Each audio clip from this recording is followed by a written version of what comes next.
Hello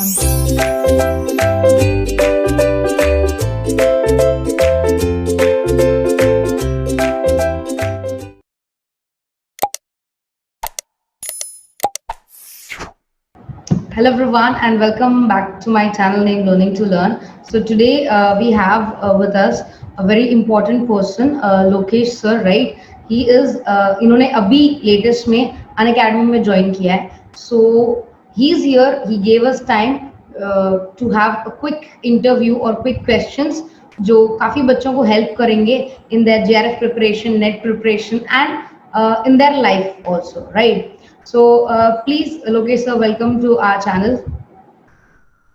नमस्कार ma'am, और बहुत बहुत धन्यवाद आपका और एवरीवन, आप सभी का बहुत शुक्रिया, और आदिति मैम आपका खासकर कि आपने मुझे यहाँ पे इनवाइट किया। और मैं आप लोगों को कुछ ऐसी बातें बताना चाहूँगा हमारे इस सेशन के दौरान जो शायद आपकी लाइफ में बहुत ज़्यादा काम आए, क्योंकि हमारे जितने भी बड़े बुजुर्ग हैं उन्होंने भी कहा है, और चाणक्य को तो आप जानते हैं, उन्होंने कहा है कि इंसान को दूसरों के अनुभवों से सीखना चाहिए। उनका स्वयं का अनुभव कम पड़ जाता है सीखने के लिए, इसलिए दूसरों का अनुभव के साथ सीखेंगे तो ज़्यादा बेहतर होगा। तो हम और आप मिलकर एक दूसरे के साथ अनुभव साझा करेंगे तो शायद सभी स्टूडेंट्स के लिए कुछ न कुछ बेनिफिट रहेगा। तो नमस्कार, मेरा नाम डॉक्टर लोकेश बाली है और मैं PhD किया है मैंने, और KVS विश्वविद्यालय में मैंने टीचिंग का कार्य भी किया है। काफ़ी इस क्षेत्र में हायर स्टडीज में मैंने काफ़ी काम किया है। मेरे काफ़ी सारे आर्टिकल्स नेशनल और इंटरनेशनल जर्नल्स में प्रकाशित हो चुके हैं। तो इससे संबंधित अगर मुझसे कोई हेल्प हो तो आदिति मैम नहीं, और हम लोग बातचीत करते रहेंगे। जी मैम। सर, सबसे पहले मैं ये पूछना चाहूंगी, I can see silver screen on your room. Sorry, silver screen on your room, silver button. Okay okay. आप पूछ रहे हो कि कब मिला था? मैंने एक यूट्यूब चैनल स्टार्ट किया है, वो मेरे नाम से ही है, डॉक्टर लोकेश बाली। जब मैंने PhD किया था उस समय मेरे साथ एक घटना घटित हुई। मेरा JNU में एंट्रेंस एग्जाम पास हुआ था, और मैं JRF था, मैंने PJ के साथ JRF किया था। साइंस बैकग्राउंड से आर्ट्स में आया था मैं, और मैंने PJ के साथ JRF कंप्लीट किया। तो JNU के बारे में सुना मैंने, JNU का एंट्रेंस दिया, पास कर लिया। फिर यहाँ आकर मुझे पता लगा मैडम कि कोई प्रपोजल या सिनॉप्सिस करके कुछ जमा करवाना होता है PhD स्टूडेंट्स को। मैंने पता लगा कि होता क्या है। उस समय यूट्यूब था, पर यूट्यूब पर इस तरह की वीडियोस नहीं आते थे जो गाइड करें लोगों को कि किस तरह की चीजें आती हैं। तो मेरे कोई फ्रेंड था जान पहचान में से, दूर से, मतलब फ्रेंड नहीं था, ऐसे जान पहचान हुई थी दिल्ली मुखर्जी नगर में। मैं मुखर्जी नगर में UPSC की पढ़ाई कर रहा था उस समय। उनका एक मित्र था जो DU से PhD कर रहा था। तो मैंने उनकी हेल्प लेना चाहिए। उसने मुझे 20 दिन तक अपने रूम के चक्कर कटवाया। जब मैं शाम को उनके पास जाता कि यार मुझे प्रपोजल कैसे लिखते हैं, होता क्या है एक्चुअली, ये बताइए आप मुझे। तो उन्होंने कहा कि यार आप शाम को पहुंच जाता कि यार आज ना मैं कुछ काम कर रहा हूँ, या फिर मेरे पास कुछ बैठे हैं, कोई लोग बैठे हैं, आप ऐसे कहना मॉर्निंग में आना। तो जब मैं मॉर्निंग में जाता उसके पास, तब कहते हैं शाम को आना, मैं खाना बना रहा हूँ, ऑल दैट, ये सब चीजें। ऐसे करके उस शख्स ने मुझे 20 दिन तक घुमाया, और मुझे आखिरकार ये नहीं बताया कि आपको प्रपोजल कैसे लिखा जाता है। तो ये चीजें मुझे आज भी खटकती है कि हायर स्टडीज में कोई किसी की हेल्प नहीं करता। तो आज से 2 साल पहले मेरा जन्मदिन पड़ता है 26 दिसंबर को। मैं दिल्ली यूनिवर्सिटी के आर्ट्स फैकल्टी में बैठा था, यूनिवर्सिटी के सामने, नेशनल जो लाइब्रेरी है उसके सामने। मेरा दिमाग में ऐसे विचार आया और मोबाइल उठाया, और मैंने वीडियो बनाना शुरू किया। तो वहीं से कारवां शुरू हो गया, और काफी लगातार आप लोग जुड़ते चले गए सभी दोस्त। और ये मुझे लास्ट ईयर 17 अगस्त को ये मुझे मिला था। 17 अगस्त को ये जर्नी बहुत कम समय में तय कर ली थी। शायद 1-1.5 साल में मुझे सिल्वर बटन मिल गया। Okay, that's really nice. काफी मतलब काफी कम लोगों को मिलता है 1 साल के अंदर अंदर, you can say the silver play button, बहुत कम लोगों को। हाँ, अभी अगर आप लोग मेरे चैनल को कभी देखो हो या अगर देखना चाहते हो तो मेरे वीडियोस केवल 250 हैं, 250 या 300 के आसपास वीडियो है, इससे ज्यादा वीडियोस नहीं है। लेकिन जो मैं बनाता हूँ, जो मैं बताता हूँ, जो कंटेंट प्रोवाइड करवाता हूँ, वो सीधा स्टूडेंट्स को हिट करता है हायर स्टडीज में। शायद इन लोगों को इसलिए उनका इतना प्रेम होगा मेरे प्रति, और इसीलिए ही अनअकैडमी ने मुझे यूट्यूब चैनल की वजह से ही हायर किया है। और यहाँ पर भी मैं, आप तो देख ही रही हो मेरा परफॉर्मेंस। Yes sir. सर, तो अनअकैडमी पे आप शायद 1 महीने से, 1 मंथ हो गया होगा आपको अनअकैडमी पे। So how is the experience on Unacademy?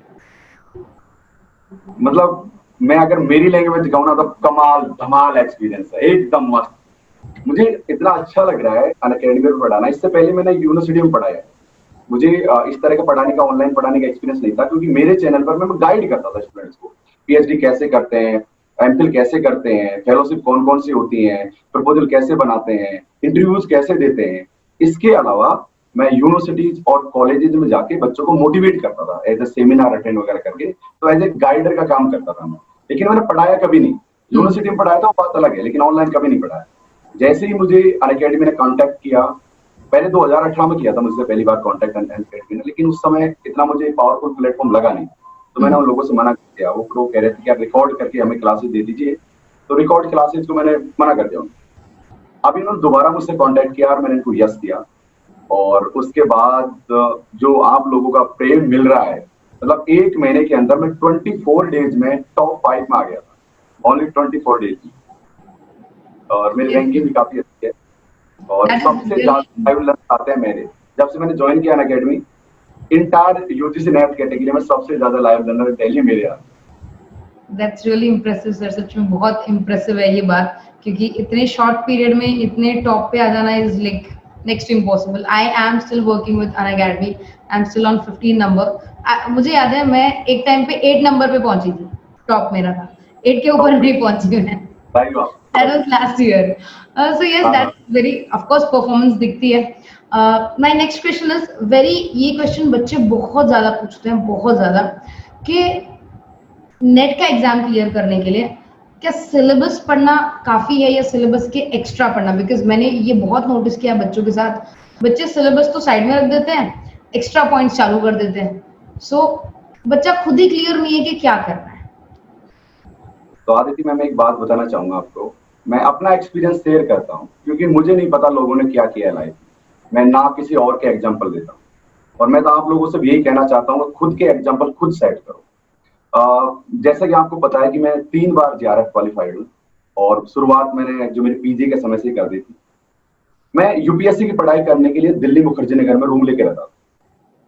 उस समय मैंने एक चीज डिसाइड की थी और एक चीज जान ली और समझ ली यूपीएससी की पढ़ाई के दौरान, कि आज का जो कंपटीशन है, इसमें क्या पढ़ना है ये महत्वपूर्ण है ही नहीं। क्या पढ़ना है ये महत्वपूर्ण है ही नहीं, क्या छोड़ देना है उसकी समझ पैदा अगर हमने एक बार कर ली, उसके बाद हम किसी भी एग्जाम को क्रैक कर सकते हैं। अब आपका जो सवाल आया आपके पास में स्टूडेंट्स का, वो एकदम उल्टा है। वो चाहते हैं एक्स्ट्रा पढ़ें, पर मैं ये चाहता हूं कि आप एग्जाम की प्रकृति को समझें, एग्जाम के नेचर को समझें, कि एग्जाम में क्वेश्चंस किस तरीके से आ रहे हैं, आप उसी के अनुसार तैयारी करें। एक उदाहरण देता हूं मैं आप लोगों को, इतिहास का उदाहरण देता हूं, क्योंकि सभी स्टूडेंट हिस्ट्री को थोड़ा थोड़ा जानते हैं। अगर मान लो अकबर है सिलेबस में अकबर, बादशाह अकबर है, एक सिंपल उदाहरण दूंगा, बादशाह अकबर सिलेबस में है, और 2 तरह की एग्जाम होती है। एक तो फर्स्ट ग्रेड की एग्जाम होती है, जैसे आईएएस की, आईपीएस की, या पीसीएस की एग्जाम होती है, या फर्स्ट ग्रेड का टीचर की, असिस्टेंट प्रोफेसर की। दूसरी एग्जाम ये है जो रेलवे क्लर्क की है, रेलवे की है, और डी ग्रुप, थर्ड ग्रुप की जो एग्जाम होती है, टीचर की है, थर्ड ग्रेड की। अब सिलेबस में अकबर है, आप समझने की कोशिश कीजिएगा। अब आपसे ये जो एग्जाम है थर्ड ग्रेड वाली, मतलब इसका डाउन ग्रेड है, उसमें पूछा जाएगा कि अकबर की माता का नाम क्या, अकबर के पिता का नाम क्या, और अकबर ने कहाँ जन्म लिया, ये पूछा जाएगा। ये जो एग्जाम होगी उसमें ये पूछा जाएगा कि अकबर की राजपूताना नीति क्या, अकबर ने ऐसा कौन सा धम्म चलाया, और अकबर महान क्यों बना। इसका सीधा सीधा मतलब ये हुआ कि आपको यहाँ पर ये पढ़ने की आवश्यकता नहीं है कि अकबर की माँ का नाम क्या था, पिता का नाम क्या था, यानी कि ये हमारे लिए कचरा है, नहीं छोड़ देना इसको। ये ही समझ आपने विकसित कर ली कि क्या हमें छोड़ देना है और क्या हमें पढ़ना है, तो आप किसी भी एग्जाम को किसी भी सूरत में, मुहूर्त में सफल कर लो। अब देखो, सुनो मेरी बात, अगर मान लो आईएएस का, आईपीएस का, पीसीएस का बंदा अगर अकबर के माँ बाप का नाम करने बैठ जाएगा, तो उसका दिमाग किसी कचरे से भर जाएगा ना, तो काम की चीज कैसे पढ़ेगा। yes. तो गाइस, मैं आपसे बात कहना चाहता हूँ, आप एक्स्ट्रा मत पढ़िए, जो सिलेबस है उसी को टू द पॉइंट पढ़िए, और कम पढ़िए। ये बात को जान लो, समझ लो और पहचान लो कि हमारी एग्जाम का स्टैंडर्ड ना किस तरीके से बदल रहा है। इस बात को समझ लो। मैं जब भी पढ़ाता हूं, मैं ये बात कहता हूं कि तुम पहले क्वेश्चन को समझ लो, उत्तर तो स्वतः आ जाएगा। इसीलिए आप क्वेश्चन की प्रकृति को समझो, नेचर को समझो, आपको सफलता 100% मिल जाएगी। तो मैं आपसे ये बिल्कुल सलाह नहीं दूंगा कि आप बाहर का पढ़ो, आप जो है ना उसी को पढ़ो, पर उसको पढ़ने की समझ विकसित कर लो, बस आपका काम हो जाएगा। जी ma'am. Great sir, that is really, मतलब ये एक नई टेक्निक है, सच में मैंने ये पहली बार सुना है, राइट? तो of course that is a very good technique, new technique. One more question, बहुत सारे स्टूडेंट्स ये सवाल करते हैं मुझसे, अगर आपने digital initiatives in higher education सुना होगा, लाइक स्वयं, स्वयं प्रभा, फिर ई यंत्र, राइट? और स्पेशली कोविड-19 के बाद तो ये बढ़ते जा रहे हैं, ऑफ कोर्स, क्योंकि ऑनलाइन एजुकेशन ही है अभी, राइट? तो मेरा क्वेश्चन ये था कि काफी बच्चे मुझसे पूछते हैं कि मैम अभी मतलब समुंदर जैसा हो गया वो एक छोटा सा टॉपिक, राइट? बिकॉज पता नहीं हर रोज कोई ना कोई नया इनिशिएटिव आ जाता है, तो उसमें कितना कवर करें कितना नहीं करें, क्योंकि पता ही नहीं चल रहा ऑनलाइन, मतलब ऑनलाइन में तो बहुत कुछ अवेलेबल है, बट कितना कवर करना है बच्चों को वो नहीं पता चल रहा। तो उसके लिए एनी सजेशंस? देखो, ये प्रॉब्लम ना बहुत से बच्चों के साथ है कि कितना कवर करना है, कितना, क्योंकि ऑनलाइन में इतनी चीजें बढ़ती चली जा रही है। लेकिन सबसे पहले ना अपनी नीड समझो, क्या आपको करना क्या है, उसी के अकॉर्डिंग अगर आप लेके चलोगे कि यार आप मान लो कि आपको पानी इतना सा पीना है और इतना पानी लेके बैठ जाओगे, तो क्या उचित है क्या ये? आप इतना मत सोचो कि ये चीजें चल गई है, ये चीजें चल गई, ये चीजें चल गई। आपका एम क्या है और उस एम के लिए परफेक्ट चीजें क्या है, सिर्फ वो देखो। अगली चीजें, पहली सीढ़ी चढ़ोगे उसके बाद ही तो अगली पर जाओगे ना, आप डायरेक्ट अगली पर जंप नहीं कर सकते। अगर आप ऐसा सोचते हो तो आप गलत सोचते हो। आप शुरुआत नीचे से करो, जो चीज आपके सामने है अभी वर्तमान में, उसको देख लो, उसको पढ़ लो, उसको समझ लो, बाकी की चीज ऑटोमेटिक उसके बाद आएगी। हम सबको एक साथ नहीं कर सकते यार, हमें एक ही दिन में सब कुछ एक साथ करना है। तो step by step I think वो ज्यादा बेहतर रहेगा। जी ma'am. Okay, next question. Unacademy पे जैसे आप बच्चों को पढ़ाते हो, right? So do you think online teaching better लगता है आपको या ऑफलाइन टीचिंग बेटर लगता है? किसमें आपको लगता है कि बच्चे को ज्यादा समझ में आता है, किसमें आपको ज्यादा मजा आता है पढ़ाने में? पहले तो मैं एज ए स्टूडेंट बताना चाहूंगा, टीचर तो मैं बाद में हूँ, पहले तो स्टूडेंट हूँ, अभी भी स्टूडेंट हूँ और आगे स्टूडेंट रहूंगा। आई थिंक ऑफलाइन क्लास के बजाय आज के टाइम पर जिस तरह से स्मार्ट लर्निंग हो रही है और इस आजकल की जो जनरेशन है वो बहुत स्मार्ट है, आई थिंक ऑनलाइन ज्यादा अच्छा है। कभी कभी क्या है कि ऑनलाइन ऑफलाइन में हमें कोई टीचर पसंद नहीं है, उसका मेथड पसंद नहीं है, उसका तरीका नहीं पसंद, क्योंकि वेराइटीज बहुत कम होती है। हमने किसी कोचिंग संस्थान में एडमिशन ले लिया, वहां पर हिस्ट्री का, ज्योग्राफी का या टीचिंग एप्टीट्यूड का एक टीचर है। अब वो भले ही कैसा पढ़ाए, उसका मेथड हमें समझ आए या ना आए, लेकिन हमें मजबूरी में पढ़ना पड़ेगा और उसकी क्लास में 1-2 घंटे बैठा रहना पड़ेगा। फिर क्या है कि हमारा ध्यान विचलित होने लग जाता है, कभी आसपास की सीटों पर बैठे हुए लोगों की तरफ हमारा ध्यान होने लगता है, आने जाने में हमारा समय जाया होता है। आई थिंक जो ऑनलाइन प्लेटफॉर्म है, खासकर अनअकैडमी, यहाँ पर ऐसा है कि यार आपको अगर मेरा पढ़ाया हुआ पसंद नहीं आ रहा तो आप किसी आदिति मैम से पढ़ सकते हो, अगर आदिति मैम का आपको पसंद नहीं आ रहा आप तो किसी थर्ड पर्सन से पढ़ सकते हो। डिपेंड करता है कि इसका कॉन्सेप्ट बताने का तरीका क्या है और टीचर का तरीका क्या है, तो आपको क्या समझ आ रहा है। जैसे कोई बच्चा मुझसे बहुत खुश है और कोई बच्चा आदिति मैम से बहुत खुश है, इसका मतलब ये नहीं कि आदिति मैम खराब पढ़ाती है मैं खराब पढ़ाता हूँ। डिपेंड करता है कि आपका प्रेजेंस ऑफ माइंड क्या है और आप क्या पढ़ना चाहते हो, समझना क्या चाहते हो। तो I think as a student कहना चाहूंगा कि ऑनलाइन ज्यादा बेहतर है। और कई बार क्या है कि हम ऑफलाइन पढ़ते रहते हैं मैडम, तो स्लिप हो जाती है बातें, हमारा दिमाग कहीं अनकॉन्शियस माइंड रहता है, कॉन्शियस में नहीं रहते हैं, उसमें कुछ और चीज सोचते रहते हैं, टीचर आगे बढ़ जाता है। अब जितने भी स्टूडेंट्स होते हैं उनके पास इतनी हिम्मत नहीं होती कि 200 लोगों के सामने बैठकर कोई सवाल पूछा जाए। लेकिन ऑनलाइन में ये सुविधा है कि हम उसको बैकवर्ड कर सकते हैं, पीछे ले सकते हैं, वीडियो को फिर से देख सकते हैं। तो ये अच्छी बात है। और एज ए टीचर तो बहुत ही शानदार है, इसमें कोई डाउट ही नहीं, मुझे बहुत पसंद है। Okay, that's great. एक और क्वेश्चन है, बच्चों का एक क्वेश्चन आता है, एक मतलब मुझे खुद को ये क्वेश्चन बिल्कुल नहीं पसंद सीरियसली, रीजन बीइंग, जब मैं पढ़ाई करती हूँ मैं ये नहीं देखती कि मैं कितने घंटे पढ़ रही हूँ, मेरा कंसेप्ट क्लियर होना चाहिए। वो टॉपिक खत्म हो गया, वो टॉपिक 2 मिनट में हो जाए, 2 घंटे में हो जाए, मुझे फर्क नहीं पड़ता, बट वो टॉपिक कंप्लीट होना चाहिए। बट काफी बच्चे पूछते हैं कि कितने घंटे पढ़ें ताकि जेआरएफ क्लियर हो जाए।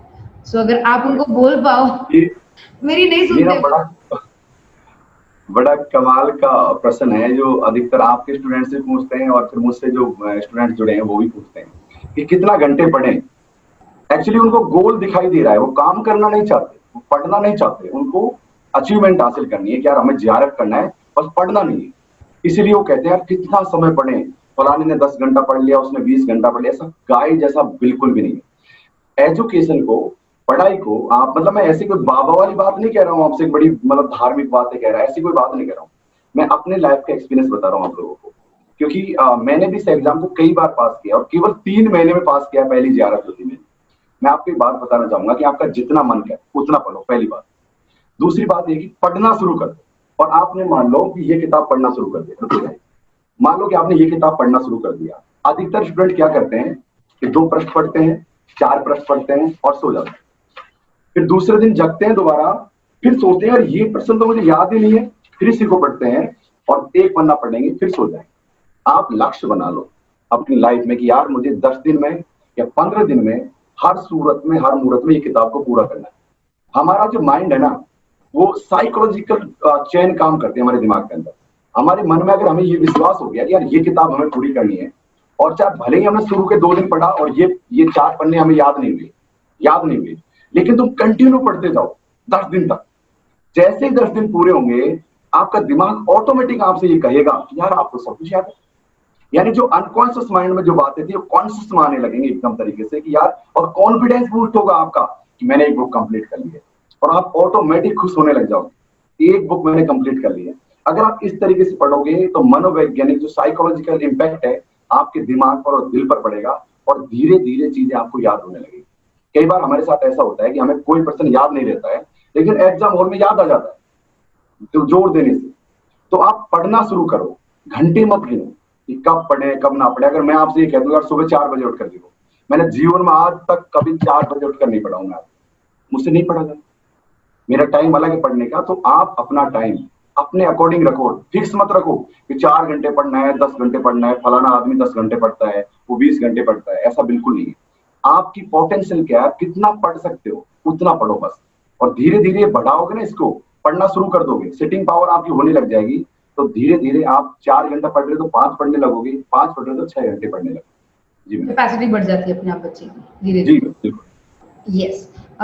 एक और सर क्वेश्चन था कि जैसे अभी कोविड-19 सिचुएशन है, कुछ बच्चे जनवरी से, मतलब आफ्टर दिसंबर एग्जामिनेशन, जनवरी से बच्चों ने प्रिपरेशन स्टार्ट कर दी होगी नेट और जेआरएफ की, और ऑफ कोर्स क्योंकि कोविड-19 की वजह से जून में एग्जाम हो नहीं पाया, तो अब दिसंबर का हम लगा रहे हैं एक, मतलब तुक्का कि शायद हो जाए दिसंबर में, राइट, उसका भी कोई फिक्स नहीं है।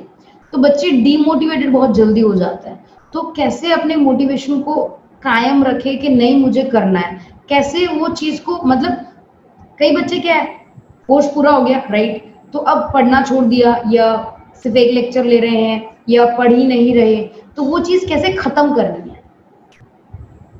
ओके गाइस, मैं एक छोटी सी एक स्टोरी सुनाना चाहूंगा इस चीज को लेकर। इतना समय है हमारे पास में? जी बस। हाँ, मैं एक आपको स्टोरी सुनाना चाहूंगा कि एक बार क्या है, शायद आप उस बात से ज्यादा लिंक करने की कोशिश करें। एक बार क्या है, राजा इंद्र, जिसका नाम आपने सुना ही होगा, बहुत ज्यादा हमारी कहानियों में बहुत ज्यादा पॉपुलर है।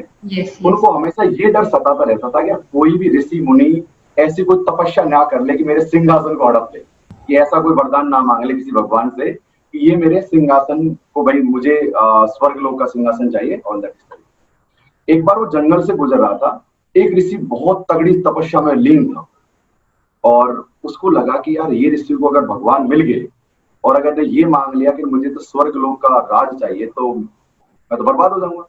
तो कभी इंद्र किसी के लिए मेनका भेजते हैं, कभी किसी के लिए क्या भेजते हैं। तो इन्होंने क्या किया, इन्होंने सोचा कि मैं इस ऋषि की तपस्या को भंग करवाऊंगा। जतन में लग गया। एक दिन ऋषि के आश्रम में पहुंचा राजा इंद्र, और कहने लगा, ऋषिवर ये मेरी तलवार है, आप इसे अपने आश्रम में रख लीजिए, कुटिया में रख लीजिए इसे, और मैं कहीं जा रहा हूं बाहर।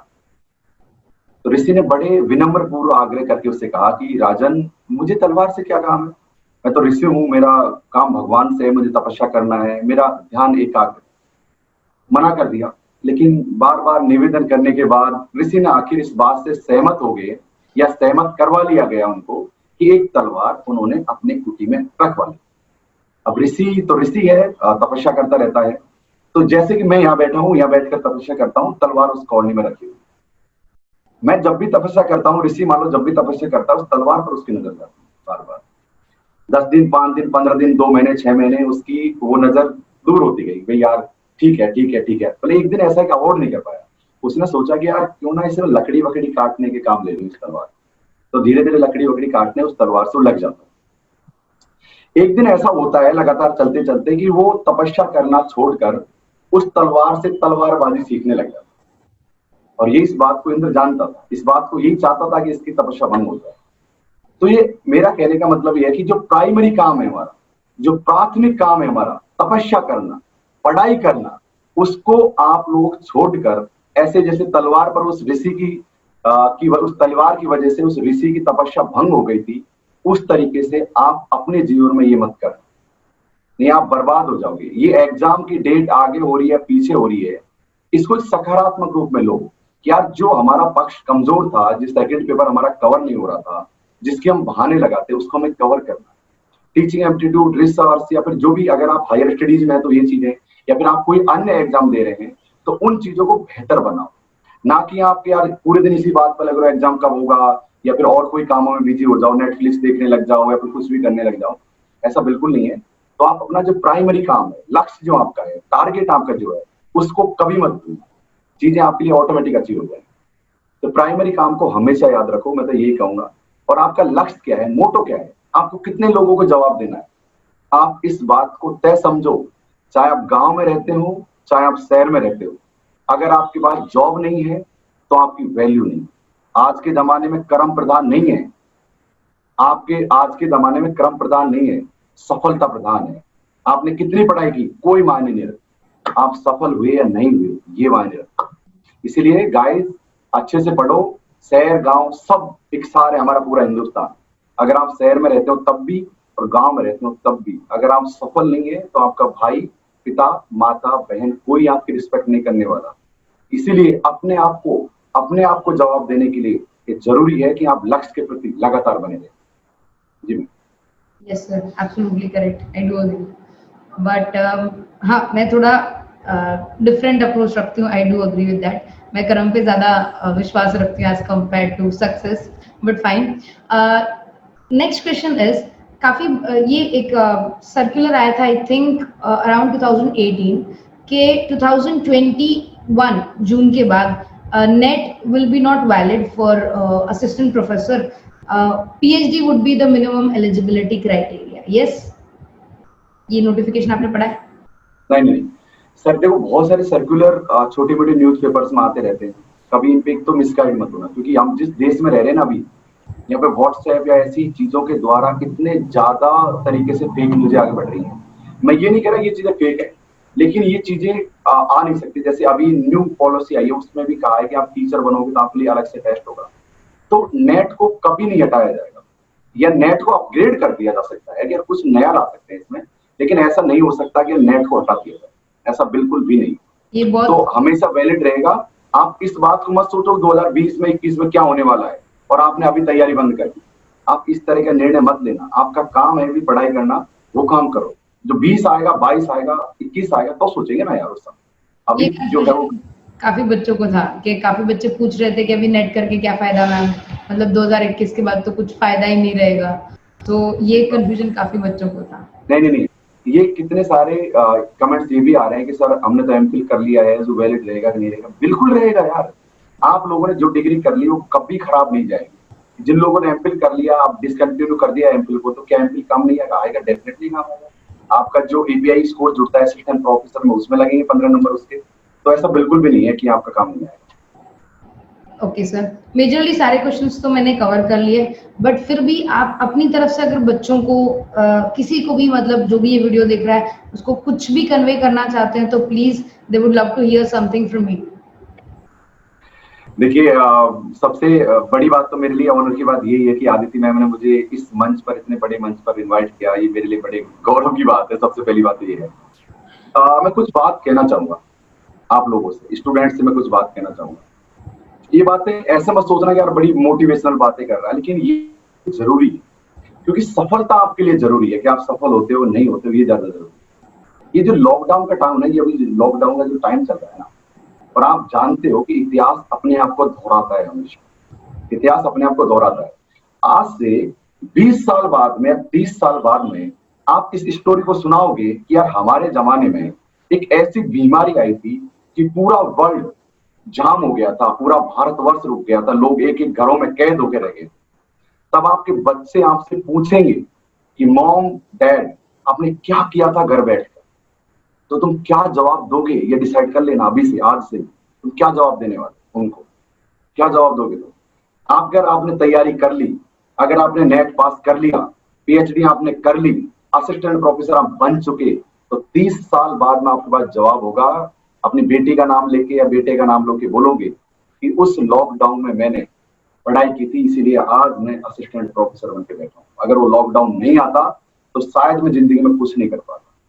मैं मानता हूं कि हमारे देश का पूरा सिस्टम इस लॉकडाउन की वजह से बहुत तहस नहस हो गया है, लेकिन हायर स्टडीज की जो तैयारी कर रहे हैं ये उनके लिए गोल्डन चांस है, अपने आप को परखने का, जांचने का और समझने का। तुम अपने आप को जांचो, परखो, समझो कि तुम क्या हो, और उसी के अनुसार पढ़ाई करो कि 30 साल बाद में अपनी बच्ची को तुम क्या जवाब दो। इसके लिए तैयारी करो। डेफिनेटली आपके लक्ष्य बड़े होंगे, गोल बड़े होंगे, तो आप जरूर सफल हो जाओगे। जी मैम। ग्रेट सर, ये अप्रोच तो मैंने भी नहीं सोची थी, अच्छी अप्रोच है ये। मैं हमेशा कहता हूँ मेरी क्लासेज में, चाहे अनअकैडमी पर भी कहता हूँ और मेरा खुद का जो चैनल है उस पर भी कहता हूँ हमेशा जाते हुए कि रुको मत, थको मत, डटो मत, हटो मत। नमस्कार, जय Hind. Thank you sir, thank you for giving us the time and specially मतलब इतने शेड्यूल में से टाइम निकाल के आपने इंटरव्यू दिया। बहुत लोग ये वीडियो ऑफ कोर्स देखेंगे and they would really appreciate that. Thank you so much sir.